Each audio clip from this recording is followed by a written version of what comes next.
We Who Are Different, Chapter 2, Work Hard. Violet walked up to the door to Sugar Cube Corner. It was early in the morning, and the bakery had just opened. As she stepped inside, she was overwhelmed by the smell of sweets and coffee. Pinky waved at her enthusiastically from the counter. The dining area was empty for the most part, save for Mr. Cake and Andrew, who was crouched next to a broken table. He was wearing a long-sleeve flannel shirt and brown cargo pants with a tool belt. The table he was examining was broken into two. How in the hell did this happen? Andrew gawked at the table before rolling his sleeves up and pulled a small flashlight from his belt. The surface is split in two. Luckily, the only damage to the base was a bent screw. We had a part-timer working a couple days ago, and he tripped and fell into it. I wouldn't believe it either if I didn't see it myself. So what's the diagnosis, Sally? Mr. Cake explained as Andrew stood up and placed the flashlight in a pouch on his belt. Well, like I said, the base is fine for the most part, which is great considering it's bolted to the floor. But the table is foobar. I'm going to have to make a new one. He pulled a measuring tape out. I'm gonna remove the piece that's still attached, measure one of the other tables for reference, and hopefully have the new tabletop done by lunch tomorrow. Thanks, Sully. You're quite a handy fella, Mr. Cake thanked the human, before returning to the kitchen. Violet stepped up to Andrew. Hi, Andy. Andrew jumped and turned to the Thestral. You startled me there. You here for the job, Vi?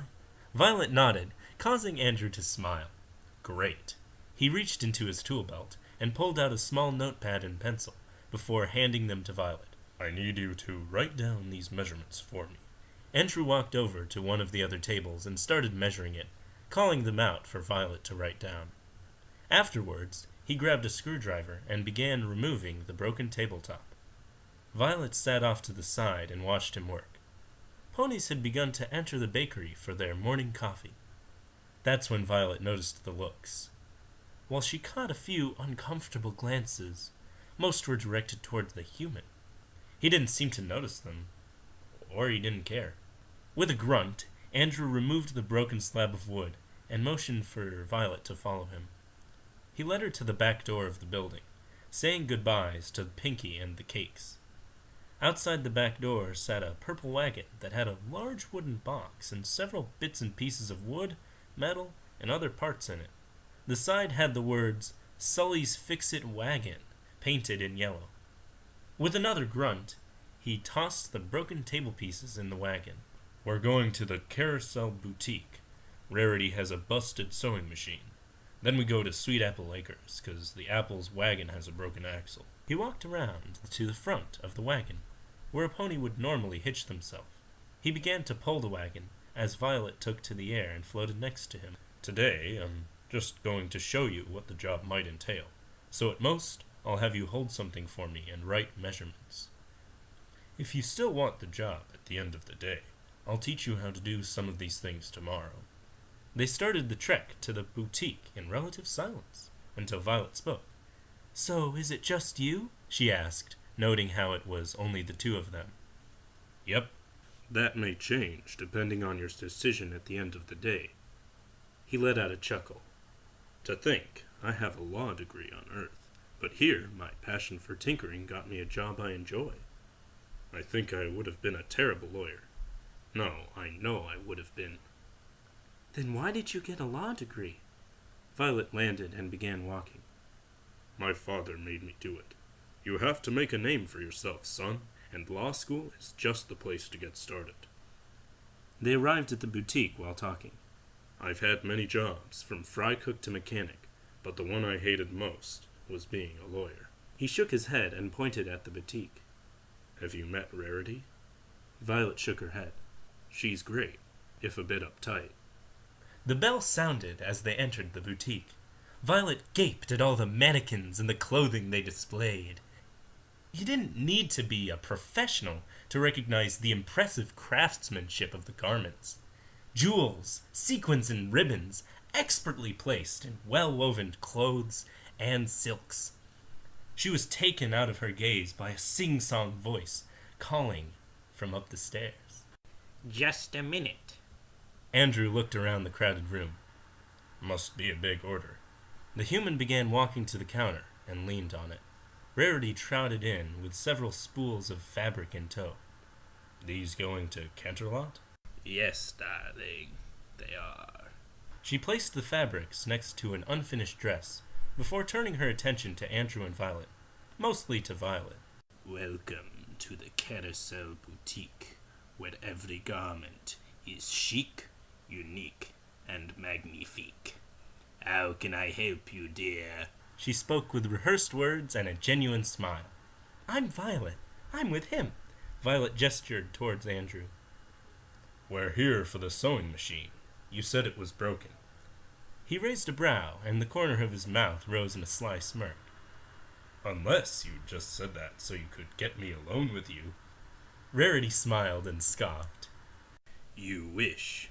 It's over there. She pointed towards the back of the shop, where a sewing machine that was about a couple inches taller than Andrew's sat. Andrew walked over and began examining its exterior as Rarity pulled Violet to the side. What's your relationship to our dear Andrew? Rarity asked with a smirk and one raised eyebrow, trying to speak low enough that the human, who was now attempting to remove a panel the size of his chest, couldn't hear. Well, I met him last night in the park, and we talked a bit before he offered me a job helping him. I guess we're friends, Violet summarized. Rarity frowned before speaking even softer. Was he sitting at that bench by the path? Violet nodded. The path that goes all the way around the park. Violet nodded again. Oh, my. Rarity looked at the human with a worried expression that quickly turned into one of surprise. Careful, Andrew dear. That's rather... heavy. Rarity sighed as she lifted the panel off of the human. Andrew called out a strained, I'm okay. Rarity rolled her eyes in amusement before speaking. Do be careful, Andrew. That is an important piece of equipment. Please, Rarity. I'm a professional, he called back. He then began staring at the inner workings of the unnecessarily large sewing machine. Now, if I was a busted doohickey, where would I be? He scrutinized every inch of the complicated and crowded interior before exclaiming, Aha! Found it! He eyed the loose motor behind a few layers of machinery. He hummed as he thought of a way to get to the fist-sized motor. He got onto his knee and pulled out his notebook and pencil. Flipping to a clean page, he began drawing the parts between him and the motor. The room's other occupants stood behind him, looking over his shoulder. They watched in amazement as he drew. His accuracy was amazing, as he sketched each little detail on the parts, including serial numbers and splotches of discoloration. He then wrote notes with arrows pointing towards certain areas, indicating screws that would need to be removed to remove the piece or put it back. After he was done, he placed the pencil in the spiral binding of the notebook before handing it back to Violet. Hold on to this, Vi.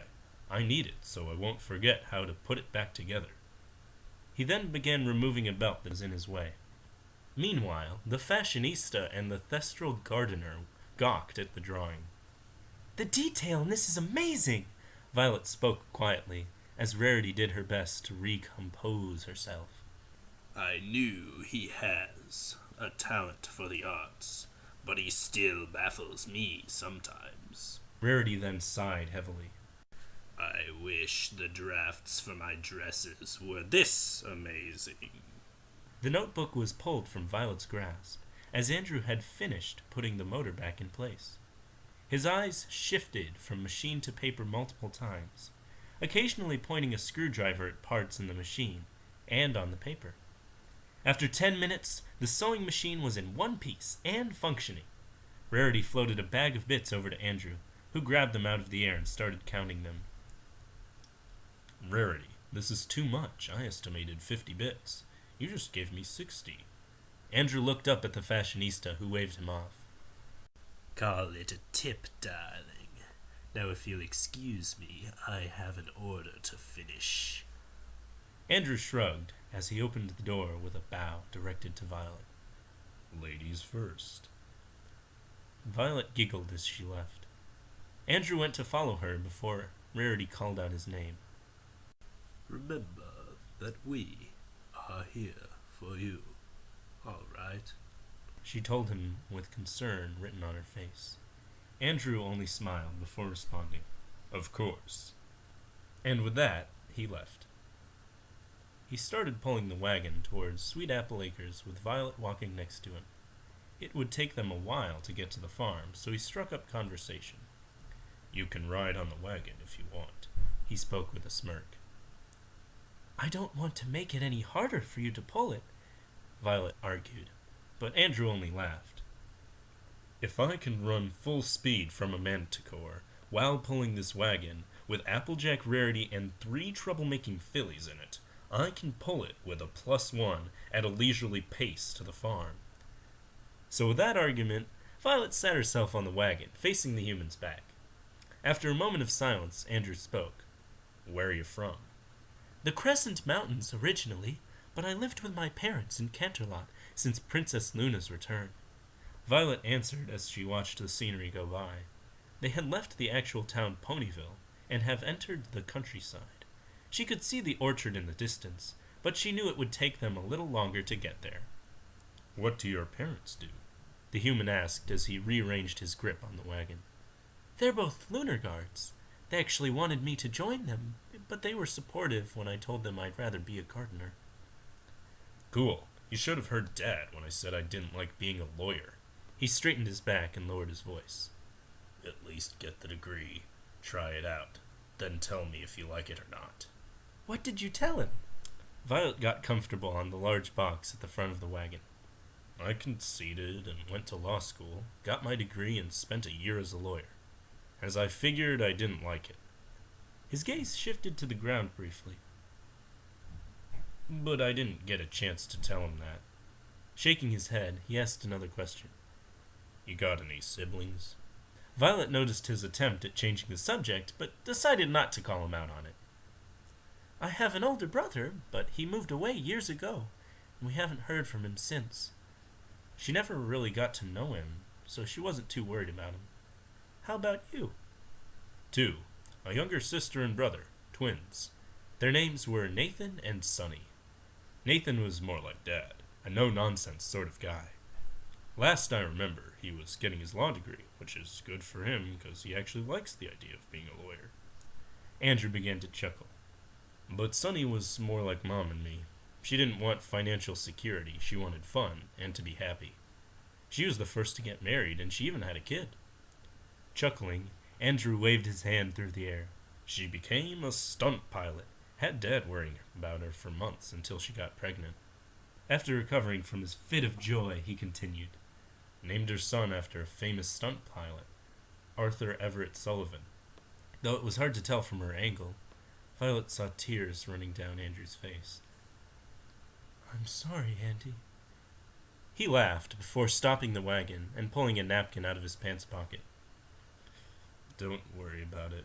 He wiped off the tears off of his face before looking back at her. I may miss them, but they don't need me. They will do just fine. I'm okay. He put the napkin away before looking Violet in the eye. I've learned that you can't live in the past. Trying to forget it will hurt you just as much. I've got the memories, even a few photos. I know they are all right, even if they don't know that I am. He grabbed the wagon and began pulling again. Life is an ocean, filled with waves and ripples. If you try to fight the currents, you'll only stay in one place. They entered the farm and headed toward the house. Andrew noticed a familiar Stetson nearby that hadn't noticed them yet. He brought a hand to his mouth and let out a sharp whistle, gaining Applejack's attention. She smiled and trotted over. Howdy, Sully. What brings you to the farm? Andrew smirked and pointed at the farm pony. Your wagon. Applejack's expression took a turn for the confused. But the wagon's fine. Andrew's smirk retreated back into a frown. Is it, AJ? Is it? Applejack tilted her head. I didn't call you here. Andrew nodded. You're right. You didn't. Granny Smith did. Applejack went wide-eyed. Well, still, the wagon's fine. Andrew began pulling the wagon, with a confused Violet on top, towards the barn. Applejack quickly ran up and kept pace with the human. Now hold on, where are you going? To fix your wagon. When they reached the front of the barn, he let go of the wagon and pulled out a custom jack from the back. The last time I fixed the wagon, I told you if that axle broke again, it would have to be replaced. Violet and Applejack followed the human as he marched into the barn and up to the wagon in question. Imagine my surprise when I heard from Granny Smith that not only did it break again, and that you and Big Mac fixed it, but that it happened twice. He was now glaring down at Applejack, much like a parent to a child who broke something. It wasn't that bad, Applejack tried to argue as Andrew stuck the jack under the wagon and began cranking it. We didn't think we needed to get you for a crack. Andrew removed both wheels and detached a few components. Then he pulled out the wagon in question. It was slightly bent in the middle, with bits of tape wrapped around to points on it. He turned to Applejack with a deadpan expression and with little effort snapped it in two, causing Applejack to wince. Not that bad. He let out a sigh. Look, something like this, he motioned with the wooden sticks in his hands, is dangerous. Just listen to me when I give you a diagnosis. Because what if this broke while you or Big Mac were pulling it? Either of you could get seriously injured. Applejack raised a hoof, only to be interrupted by Andrew shaking his head. Don't worry about the price. I still owe you for when you let me stay in your house. Now please swallow your stubborn pride and let me fix your fucking wagon. Applejack bowed her head. I'm sorry, Sully. Don't fret about it, AJ. I only do it because I care. He marched past the two and began rummaging through the parts on the wagon. At this point, Applejack finally noticed the third party. Who are you? I'm Violet Petal, and I'm working with Andy today, she answered with a smile. It's a pleasure to make your acquaintance, Miss Applejack. She offered her hoof, which Applejack shook with a smile. Just AJ is fine. Any friend of Sully's a friend of mine. Andrew returned with a new axle and began putting the wagon back together. Well, I gotta get back out there and finish my field. Thanks again, Sully. Andrew grunted in response as Applejack left, leaving Violet and Andrew alone. Tell me about your mother. Violet spoke to break the silence. What do you want to know? Andrew responded from under the wagon. What was she like? Andrew stopped moving and was silent for a few moments, causing Violet to think that she crossed a line. But before she could apologize, he spoke. She was warm, welcoming. A lot of people loved her, and she loved a lot of people. And as her kids, we couldn't do no wrong in her eyes. She was understanding, she listened, and above all else, she cared. I got out of some of the lowest points in my life by talking with her. He stopped working and just laid there. Out of all of them, I miss her the most. Coming here was it. He mulled over his thoughts before continuing. I was devastated when I realized I could never talk to her again. With a sigh, he came out from under the wagon. Well, we're done, and it's just passing noon. Want to go get some lunch? Violet nodded as they returned to the wagon. Violet sat on the wagon as they made their way out of the farm. It was a comfortable silence. She thought about the human in front of her. He's a little strange, but who isn't? She thought back to the boutique, to the way Rarity reacted to hearing about where Andrew was when they met. What happened to him there? Why was he on that bench so late in the day? These questions and more floated around Violet's head. But they will have to wait. She was hungry. Food first, questions later.